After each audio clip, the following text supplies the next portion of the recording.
Hello everyone, আপনাদের সামনে ছুরি মেকিং ভিডিও নিয়ে হাজির হয়েছি। এই হোমমেড ছুরিগুলো মূলত বানানো হয় রেশমি সুতা বা গুটি সুতা দিয়ে। আমি বানাবো রেশমি সুতা দিয়ে। সো সেই জন্য রেশমি সুতা কিছুটা আগার মধ্যে আমি কিছুটা আটা লাগিয়ে দিয়েছি।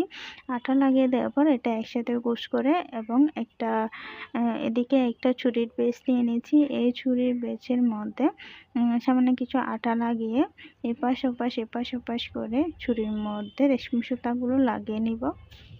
এটা পুরাটা কভার করে ফেলবো রেশমি সুতা দিয়ে, যাতে ছুরির বেসটা সামান্য পরিমাণও দেখা না যায়। এই তো শেষ হয়ে গেল। আমি তিনটায় ছুরি এখানে রেশমি সুতা দিয়ে অ্যাড করে নিয়েছি।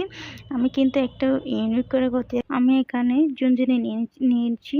এই ঝুনঝুনিগুলো তিনটা করে পুরো ছুরিটা কভার করব, মানে 3 দিক দিয়ে দিব। তিনটা করে 9টা আমি ঝুনঝুনি অ্যাড করব।